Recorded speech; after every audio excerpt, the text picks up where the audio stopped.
Hello everyone, welcome to hymns.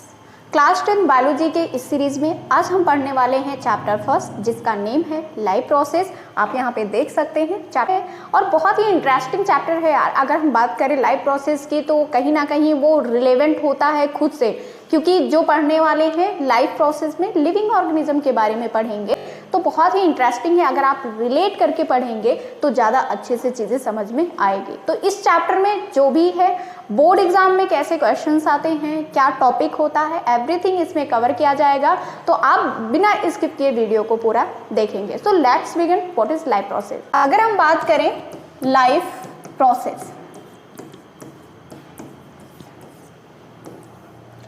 तो क्या होता है लाइफ प्रोसेस?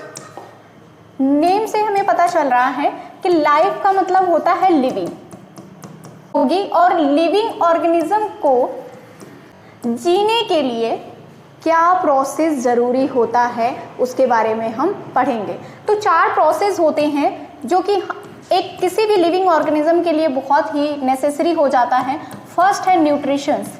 न्यूट्रिशंस का मतलब क्या होता है? न्यूट्रिशंस का मतलब क्या होता है बेटा? आप कहते हो कि खाना नहीं खाओगे तो मर जाओगे, जिंदा नहीं रह सकते बिना खाना के, तो वो भी क्या होता है? हमारे लाइफ प्रोसेस का है। लाइफ प्रोसेस मतलब जिंदा रहने के लिए हमें खाना खाना जरूरी होता है।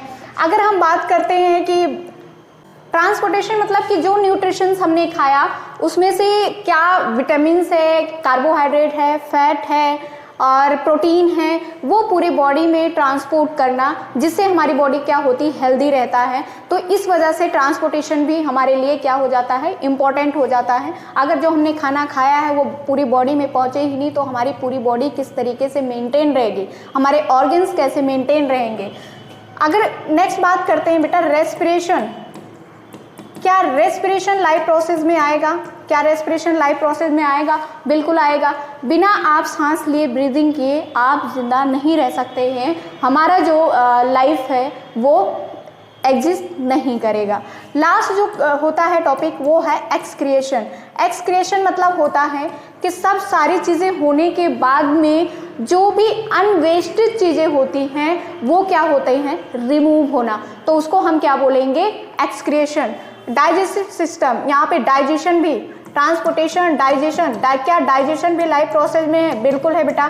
कि अगर आप कोई चीज़ें खा रहे हो वो अगर डाइजेस्ट भी नहीं हो रहा है तब भी हमारी लाइफ के लिए प्रॉब्लम हो सकती है। तो लाइफ प्रोसेस का मतलब आपको समझ आया होगा कि लिविंग ऑर्गेनिज्म में जिंदा रहने के लिए जो भी प्रोसेस किया जाता है उसको हम क्या बोलते हैं? लाइफ प्रोसेस बोलते हैं। तो एक एक करके पढ़ते हैं। फर्स्ट हम देखेंगे न्यूट्रिशंस के बारे में।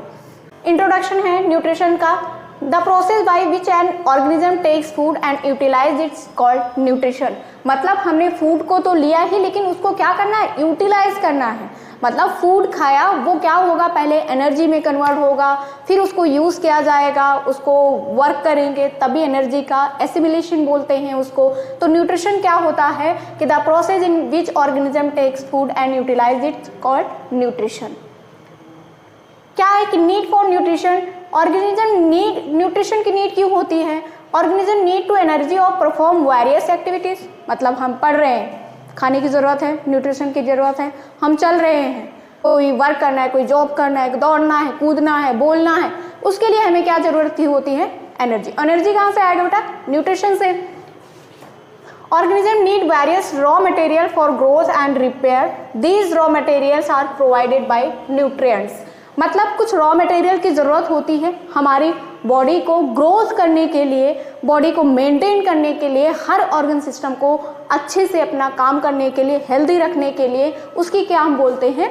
न्यूट्रिशंस बोलते हैं। न्यूट्रिएंट्स से मिलता है raw materials. Materials which provide nutrition to organism are called nutrients. जो भी ऑर्गेनिज्म को न्यूट्रिशन प्रोवाइड करेगा उसको हम बोलेंगे nutrients. Carbohydrate, protein, fats are the main nutrients are called micronutrients. Minerals and vitamins are required in a small amount and hence are called micronutrients.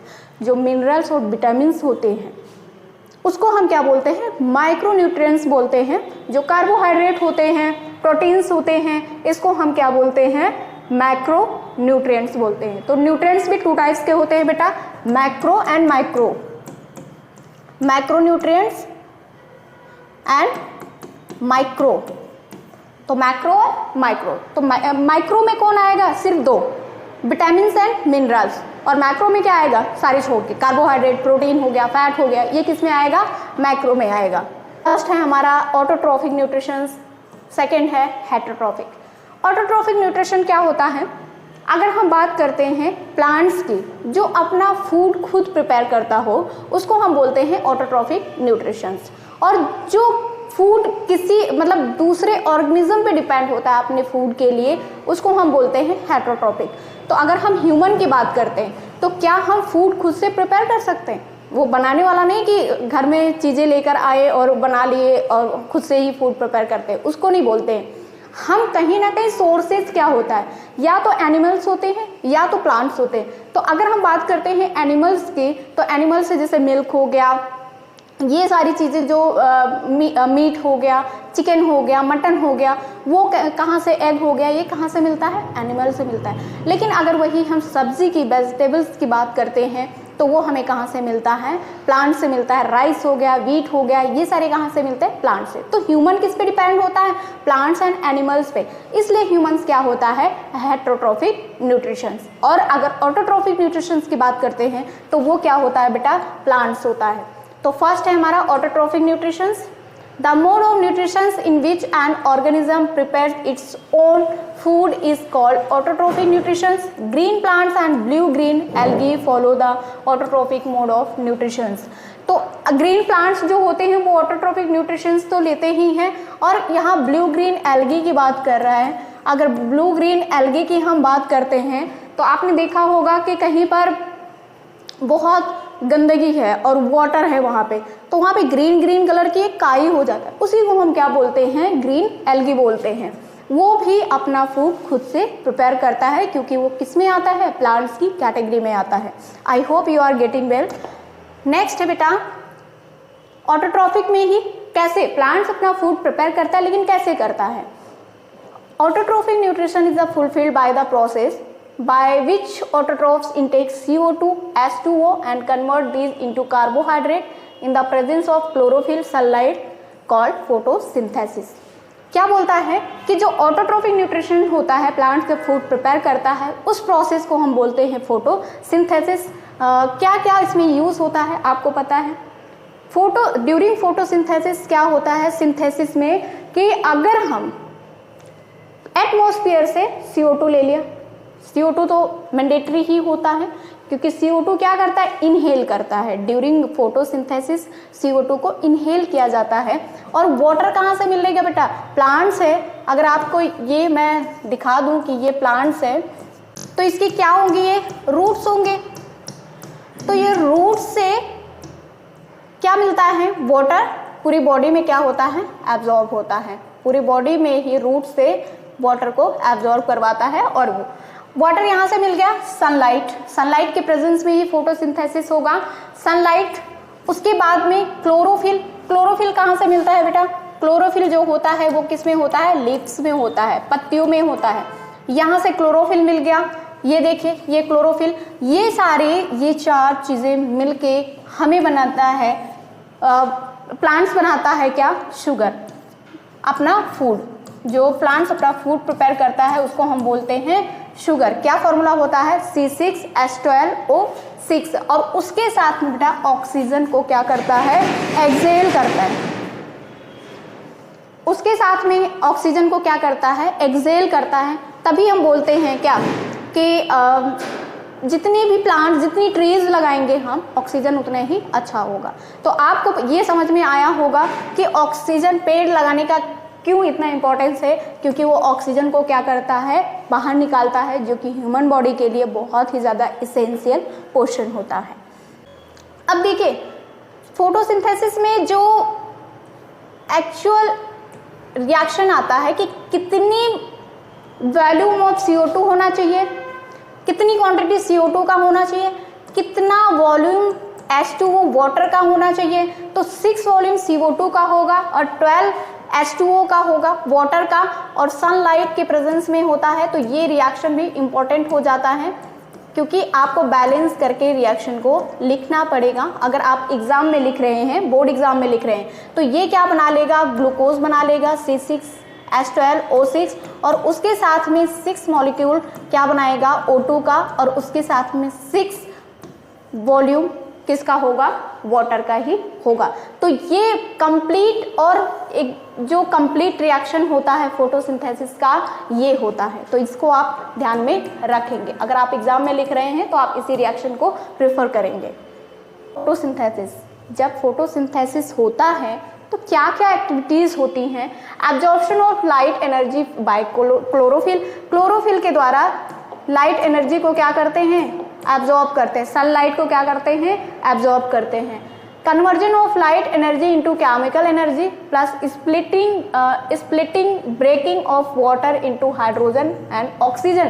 तो जैसे ही leaf पे क्या होता है, सनलाइट पड़ती है, जैसे ही लीफ पे सनलाइट पड़ती है, इसके क्या हो जाते हैं, क्लोरोफिल एक्टिवेट हो जाते हैं। क्या एक्टिवेट हो जाते हैं, क्लोरोफिल एक्टिवेट हो जाते हैं। और जब फिर उसका क्या होगा, वाटर जो H2O होता है वो क्या हो जाता है, ब्रेक डाउन स्टार्ट हो जाता है। मतलब अगर वाटर हम ब्रेक डाउन करते हैं तो वो किस में होगा, H2 और किस में 2 मॉलिक्यूल्स H का और ऑक्सीजन का। तो ये क्या होगा उस टाइम पे, ये भी इंपॉर्टेंट हो जाता है कि ड्यूरिंग फोटोसिंथेसिस क्या इवेंट होता है। तो जैसे ही क्लोरोफिल एक्टिवेट हुआ, H2O मॉलिक्यूल्स क्या हो जाएंगे, ब्रेकिंग स्टार्ट कर देंगे, किसमें, H2 और O2 में। Reduction of CO2 to carbohydrate, और इसमें क्या होता है, कार्बोहाइड्रेट CO2 का रिडक्शन होता है। CO2 का क्या होता है, रिडक्शन होता है, मतलब CO2 को एक तरीके से वो एक्सहेल करता है। Sunlight activate chlorophyll which leads the splitting of the water molecules, जो ऊपर हमने बताया सनलाइट एक्टिवेट करेगा क्लोरोफिल को। Hydrogen release by the splitting of water molecules is utilize for the reduction of carbon dioxide to produce carbohydrate. और क्या बोलता है कि जैसे ही H2 आ जाएगा, H2 और O में स्प्लिट होगा, क्या H2O की बात कर रहा है, जब वाटर H2 और O में स्प्लिट होगा तो जो हाइड्रोजन के मॉलिक्यूल्स होंगे वो क्या करेगा, कार्बन डाइऑक्साइड को क्या कर देगा, रिडक्शन करवा देगा, रिड्यूस करवा देगा। Oxygen is the by product of photosynthesis. तो ऑक्सीजन जो होता है वो क्या होता है, मेन प्रोडक्ट नहीं होता है फोटोसिंथेसिस का, ये क्या होता है, बाई प्रोडक्ट होता है।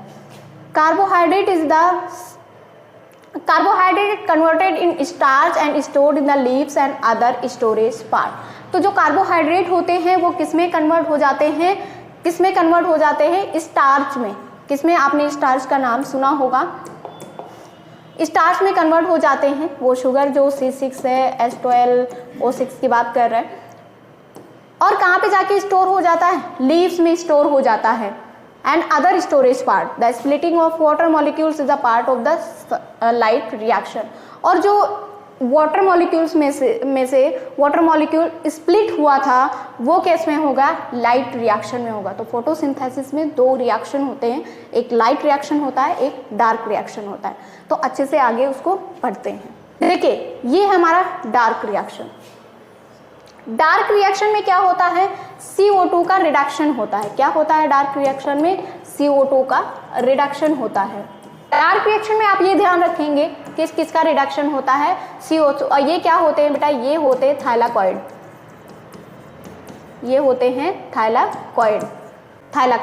ATP के फॉर्म में एनर्जी यहाँ पे क्या होती है, स्टोर। तो ये चीजें आप ध्यान रखेंगे। डार्क रिएक्शन में किसका रिडक्शन होता है, CO2 का रिडक्शन होता है। और वही लाइट रिएक्शन में किसका रिडक्शन होता था, O2 का। स्टोमेटा क्या होता है, स्टोमेटा क्या होता है, आपने सुना होगा कि जो लीव्स होती हैं उसमें क्या प्रेजेंट होता है, स्टोमेटा होता है। तो देखते हैं stomata, these are tiny pores present in the epidermis of the leaf और stem through which gaseous exchange and transpiration occur. क्या बोलता है कि जो लीव्स होती हैं, लीव्स में एक टाइनी पोर्स होते हैं, छोटे छोटे पोर्स होते हैं, उसको हम क्या बोलते हैं, स्टोमेटा बोलते हैं। लेकिन ये एपिडर्मिस में होता है। एपिडर्मिस क्या होता है, जो लीव्स का फर्स्ट लेयर होता है, जो लीव्स का फर्स्ट लेयर होता है उसको हम क्या बोलते हैं, एपिडर्मिस बोलते हैं। एक तरीके से ये क्या होता है, रिजिड होता है, एक तरीके से ये मैकेनिकल सपोर्ट प्रोवाइड करता है। क्या प्रोवाइड करता है, मैकेनिकल सपोर्ट प्रोवाइड करता है एपिडर्मिस। और ये कहाँ पे प्रेजेंट होता है, लीव्स की टाइडिपोर्स में। तो यहाँ पे आप देख सकते हैं ये है स्टोमेटा, गार्ड सेल, क्या बोलते हैं इसका, गार्ड सेल। और गार्ड सेल का मतलब क्या होता है, जैसे आपने देखा होगा कि गार्ड जो होते हैं वो रखवाली करते हैं, चौकीदारी करते हैं, वैसे ही अगर स्टोमेटा में बात करें तो ये गार्ड सेल जो होते हैं, जब गैसियस एक्सचेंज होते हैं, ये ओपन है, ये ओपन वाला व्यू दिख रहा है आपका, ओपन स्टोमेटा है। तो ये स्टोमेटा का ऐसा होता है, यहाँ से ही गैस क्या होते हैं, बाहर आते जाते हैं, एक्सचेंज होते हैं। तो गार्ड सेल क्या करता है, उसका प्रोटेक्शन करता है। यहाँ पे आप देख सकते हैं स्टोमेटा का डायग्राम देख सकते हैं, और इसका काम क्या होता है, गैसेस को एक्सचेंज करना। Opening and closing stomatal pores, यहाँ पे आप देखिए अच्छे से, ये ओपनिंग क्या कर रहा है, यहाँ पे CO2 या फिर O2, ये गैस क्या होंगे, एक्सचेंज होंगे, यहीं से बाहर आएंगे। ये दोनों जो किडनी शेप का है उसको हम क्या बोलेंगे, गार्ड सेल बोलेंगे, जो कि क्या करता है, प्रोटेक्ट करता है।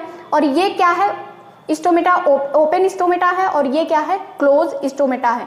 तो आपको पता है कि इसमें भी वैक्यूल्स होते हैं, कुछ खाली जगह होती हैं, और क्लोरोप्लास्ट होता है, इसमें भी न्यूक्लियस क्या होता है, प्रेजेंट होता है। और यहाँ पे देखिए ये स्टोमेटल पोर जो है वो क्या है, ओपन है, और यहाँ पे स्टोमेटल पोर क्या है, बंद है। तो स्टोमेटल पोर का क्या मतलब होता है, ये क्या करता है, गैस को एक्सचेंज करवाता है या फिर ट्रांसपिरेशन करवाता है, किसका, H2O का, वाटर का। Opening and closing stomatal pores are controlled by the turgidity of guard cell. When guard cell uptake water, क्या कह रहा है, गार्ड सेल जो होगा अगर वाटर को अपटेक करेगा फ्रॉम सराउंडिंग सेल, सेल्स के बाहर से वो क्या करेगा, अंदर भेजेगा किसको, वाटर को। दे swell the become turgid body which enlarge the pores in between stomatal opening. और क्या होगा, जब गार्ड सेल इसके सराउंडिंग से, किसके, स्टोमेटा के सराउंडिंग से वाटर को अंदर भेजेगा, तो ये क्या हो जाएगा, स्टोमेटा swell हो जाएगा, फूल जाएगा। While when water is released, they become flaccid, shrinking to close the pore। और जैसे ही इसको हम क्या कर रहे हैं, ओपन कर रहे हैं, तो ये क्या हो जाता है, श्रिंक हो जाता है। जैसे ही हम क्या करते हैं, वाटर को निकाल देते हैं, वो क्या हो जाता है, श्रिंक हो जाता है। यहाँ पे वाटर गया तो वो क्या हो गया, स्वेल हो गया। नेक्स्ट है हेटरोट्रॉफिक न्यूट्रिशन।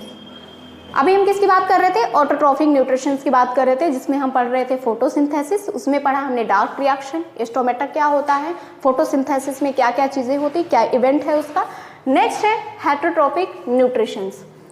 हेटरोट्रॉफिक न्यूट्रिशंस क्या होता है बेटा, जो डिपेंड होते हैं दूसरों पे, जो ऑर्गेनिज्म डिपेंड होते हैं दूसरे ऑर्गेनिज्म पे अपने फूड के लिए, उसको हम क्या बोलते हैं, हेटरोट्रॉफिक न्यूट्रिशन बोलते हैं। तो फर्स्ट है इसमें सैप्रोफाइटिक न्यूट्रिशन। सैप्रोफाइटिक न्यूट्रिशंस वो होते हैं जो डेड और डिकेड बॉडी से अपना फूड को प्रिपेयर करते हैं, उसको हम बोलते हैं क्या, सैप्रोफाइटिक न्यूट्रिशन। ऐसे जैसे मैं बात करती हूँ मशरूम की, तो मशरूम जहाँ से भी निकलता है वो क्या होता है, बहुत ही गंदी जगह होती है, वहाँ पे कुछ चीज़ें सड़ा गला चीज़ें जो डिकेन होंगे वहीं से मशरूम होता है। पढ़ लेते हैं इसको, क्या है डेफिनेशन इसका। In saprophytic nutritions the organism secrete the digestive juice on the food. The food is digested while it is still to be indigested. The digested food is then indigested by the organism. जो पूरी तरीके से क्या हो चुका है, digest और इनडाइजेस्ट जो फूड होती हैं, अगर वो पूरी तरीके से डिकेड हो जाती हैं, तो वहाँ पे ये क्या करते हैं, ऑर्गेनिज्म अपना फूड ले लेते हैं और ये फिर आगे न्यूट्रिशंस में कन्वर्ट करते हैं। All the decomposers follow saprophytic nutritions. Some insect like house flies also follow the mode of nutritions. और अगर आप बात करते हो घरेलू मक्खी की, आपने देखा होगा कि जहाँ पे गंदगी होगा मक्खी वहीं पर जाएंगी, डेड और डिकेड से ही अपना न्यूट्रिशन लेते हैं। जैसे फंजाई, ये फंजाई की अगर हम बात करते हैं, कभी आपने देखा ब्रेड में वो क्या हो जाता है, ऊपर ग्रीन कलर की ऐसा कुछ वाइट सा फंगस टाइप का आ जाता है, तो वो भी क्या होते हैं, ऑर्गेनिज्म अपने डेड और डिकेड मतलब खराब चीज़ों से ही क्या होते हैं, न्यूट्रिशंस को लेते हैं। नेक्स्ट है, अगर प्लांट्स में बात करें तो मोनोट्रोपा यूनिफ्लोरा की ये बात कर रहा है, ये बैसिलस जो बैक्टीरिया है। नेक्स्ट है होलोजोइक न्यूट्रिशन। होलोजोइक न्यूट्रिशन का मतलब होता है जो कॉम्प्लेक्स फूड होता है उसको क्या करके, कॉम्प्लेक्स फूड को टुकड़ों में, पीसेस में कन्वर्ट करके उसको डाइजेस्ट करते हैं, तो उसको हम क्या बोलते हैं, होलोजोइक न्यूट्रिशंस। किस तरीके से वो डाइजेस्ट करते हैं, डाइजेस्टिव सिस्टम के द्वारा। तो अगर हम बात करते हैं ह्यूमन की, किसकी बात करते हैं, ह्यूमन की, तो ह्यूमन भी क्या होता है, होलोजोइक ही होता है। ह्यूमन अपना न्यूट्रिशन कैसे लेता है, होलोजोइक मोड से लेता है। तो अगर यहाँ पे हम बात कर रहे हैं किसकी, अमीबा की, आपको पता होगा कि जो अमीबा होता है उसका कोई शेप नहीं होता है और ये क्या होता है, यूनिसेलुलर ऑर्गेनिज्म होता है। तो यहाँ पे देखिए अमीबा जो सूडोपोडिया से अपना फूड लेता है और वो फूड को क्या करता है, कॉम्प्लेक्स फूड को टुकड़ों में कन्वर्ट करके और क्या करता है, डाइजेस्ट करता है। अब अमीबा का ये है तो अमीबा का ये मेम्ब्रेन हो गया, फर्स्ट लेयर, न्यूक्लियस प्रेजेंट होता है अमीबा में, फूड वैक्यूल्स जहाँ पे कुछ खाली जगह होंगे वहाँ पे क्या होंगे, फूड वैक्यूल्स होते हैं, वहाँ पे फूड जाके स्टोर हो जाता है। और ये उसके क्या हैं, कॉन्ट्रैक्टाइल वैक्यूल्स जहाँ पे फूड को स्टोर करवाया जाता है। तो होलोजोइक न्यूट्रिशन में ह्यूमन भी आ गया और होलोजोइक न्यूट्रिशन में कौन आ गया, अमीबा भी आ गया। पैरासाइटिक न्यूट्रिशंस, पैरासाइटिक क्या होता है, पैरासाइटिक न्यूट्रिशंस की अगर बात करें तो वो ऑर्गेनिज्म जो दूसरे ऑर्गेनिज्म को बिना नुकसान पहुंचाए अपने न्यूट्रिशंस को ले लेते हैं, उसको हम क्या बोलते हैं, पैरासाइटिक न्यूट्रिशंस। अगर मैं बात करूं जू की, तो क्या होता है कि जू होते हैं जो वो आपको नुकसान थोड़ी ना पहुंचाते हैं कि मार ही डाला, आपको पूरी तरीके से किल कर दिया, ऐसा नहीं होता है, लेकिन वो फिर भी अपना न्यूट्रिशंस लेते हैं। अगर मैं बात करूं मॉस्किटो की, मच्छर की, तो भी क्या करता है, काट के भाग जाता है, अपना न्यूट्रिशन ले लेता है, लेकिन बिना नुकसान पहुंचाए ही। तो यहाँ पे कुछ एग्जांपल्स हैं, लीज, इसको जोक बोलते हैं हिंदी में, ये इस तरीके से होते हैं। ये है टिक जिसको खटमल बोलते हैं, कास्कोटा ये भी एग्जाम्पल है, लाइस, जू ये भी एग्जाम्पल किसका है, पैरासाइटिक न्यूट्रिशंस के। तो देख लेते हैं पैरासाइटिक न्यूट्रिशंस का definition. The organism which lives inside और आउटसाइड अनदर ऑर्गेनिज्म होस्ट, मतलब होस्ट जो होगा जिसको वो खाएगा, जैसे मच्छर है, मच्छर काट के भाग गया तो हम लोग क्या हुए, होस्ट हुए, host and डेराइव्स nutrition from it is known as parasites and the types of mode nutrition is called parasitic nutrition. Example हो गया cascotatic etc. as you can see here. तो I hope आपको तीनों मोड क्लियर होगा। First क्या पढ़े थे, saprophytic, second क्या पढ़े थे, होलोजोइक, थर्ड क्या पढ़े, parasitic. Nutrition in amoeba, amoeba जो अभी हमने देखा उसका कैसे न्यूट्रिशन लेता, आप स्टेप देखिए।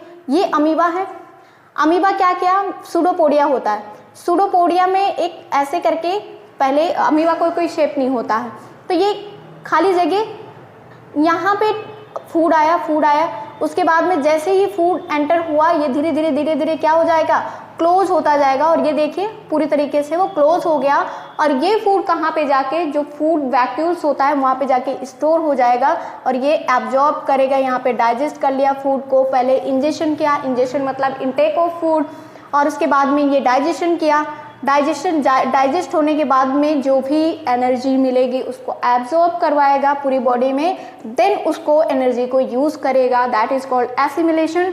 और फिर जो भी अनडाइजेस्टेड होंगे वो भी क्या करेगा, इंजेक्शन कर देगा। तो ये अमीबा का क्या है, न्यूट्रिशन का मोड है। Amoeba is a unicellular animals which follows the holozoic mode of nutritions. In holozoic nutrition, in holozoic nutrition, the digestion of food follows after the indigestion of food. Thus, digestion takes place inside the body of the organism. Holozoic nutrition happens in 5 steps. जो holozoic होता है, even human की बात करते हैं तो वो भी स्टेप को फॉलो करते हैं। पहले क्या होगा, इंजेशन, फिर digestion, then absorption, then assimilation, then egestion. तो वो 5 स्टेप्स में फॉलो होते हैं, this and that. I hope ये चीज़ें आपको क्लियर हो गई होगी कि अगर हम होलोजोइक न्यूट्रिशन की बात करते हैं कि क्या स्टेप को फॉलो करना है। नेक्स्ट है स्टेप ऑफ होलोजोइक न्यूट्रिशन, जो हमने बताया ingestion, digestion, absorption, assimilation and egestion. Ingestion मतलब फूड को इंटैक्ट करना, डाइजेशन मतलब उसको डाइजेस्ट करना। तो आपको पता होगा कि डाइजेस्टिव सिस्टम में क्या होता है, HCl मिलता है, बहुत सारे एंजाइम्स मिलते हैं, तो फूड क्या होता है, डाइजेस्ट होता है। एब्जॉर्प्शन मतलब जो भी डाइजेशन से डाइजेस्टेड फूड होता है उसको पूरी बॉडी में एब्जॉर्ब करवाना। एसिमिलेशन, जो भी एनर्जी उससे मिला है उसको क्या करें, एनर्जी के रूप में, एनर्जी के फॉर्म में यूज करना। इजेशन मतलब अनवेस्टेज जो चीज़ें होती हैं उसको बॉडी से रिमूव करना, उसको हम बोलते हैं इजेशन। लाइफ प्रोसेस में हमने पढ़ा न्यूट्रिशन, और न्यूट्रिशंस में 2 टाइप्स के होते हैं, हेटरोट्रॉपिक एंड ऑटोट्रॉपिक न्यूट्रिशन, उसके बारे में पढ़ा। फिर हमने मोड पढ़ा, और नेक्स्ट टॉपिक में हम पढ़ेंगे डाइजेस्टिव सिस्टम, ह्यूमन का डाइजेस्टिव सिस्टम के बारे में बात करेंगे। आई होप इतना आपको क्लियर हो गया होगा आज का लेक्चर। सो मिलते हैं नेक्स्ट वीडियो में, तब तक के लिए अपना ख्याल रखिए, बाय बाय।